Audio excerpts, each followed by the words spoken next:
Hi అండి, welcome to my channel. ఈరోజు మనం ఎగ్ పెప్పర్ ఫ్రై ఎలా ప్రిపేర్ చేసుకోవాలో ఈ వీడియోలో తెలుసుకుందాం. ముందుగా స్టవ్ పైన ప్యాన్ పెట్టి మీడియం ఫ్లేమ్లో 1 టీ స్పూన్ ధనియాలు, 1/2 టీ స్పూన్ మిరియాలు, ఒక చెక్క, 3 లవంగాలు, 1 టీ స్పూన్ జీలకర్ర, 10 ఎండుమిర్చి వేసుకొని బాగా ఫ్రై చేసుకోవాలి. ఈ మసాలా దినుసులన్నీ చల్లగయ్యాక మిక్సీలో పౌడర్ చేసి పెట్టుకోవాలి. నెక్స్ట్ ఒక 6 ఎగ్స్ని బాయిల్ చేసుకొని ఈ విధంగా హాఫ్కి కట్ చేసుకొని పక్కన పెట్టుకోవాలి. నెక్స్ట్ స్టవ్ పైన కడాయి పెట్టి 2 టేబుల్ స్పూన్ ఆయిల్ వేసుకోవాలి.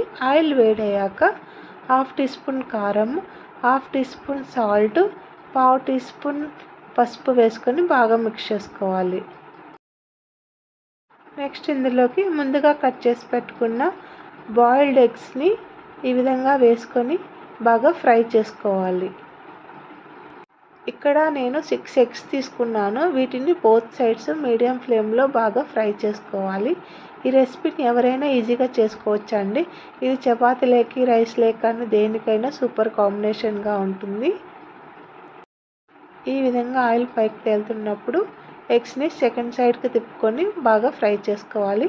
ఈ ప్రాసెస్ని అంతా మీడియం ఫ్లేమ్లోనే మనం చేసుకోవాలి, లేకుంటే ఎగ్స్ మాడిపోతాయండి. సో ఎగ్స్ బాగా ఫ్రై అయిపోయాయి.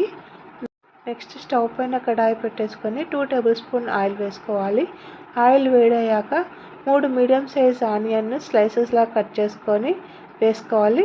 ఇందులోకి కొద్దిగా కరివేపాకు, 2 ఎండుమిర్చి, 1.5 tea spoon salt, 1/2 tea spoon పసుపు వేసుకొని బాగా మిక్స్ చేసుకోవాలి.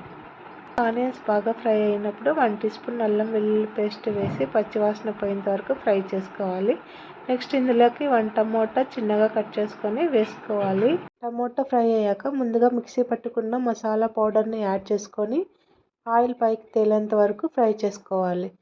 నెక్స్ట్ ఇందులోకి కొద్దిగా వాటర్ని యాడ్ చేసుకొని బాగా ఫ్రై చేసుకోవాలి.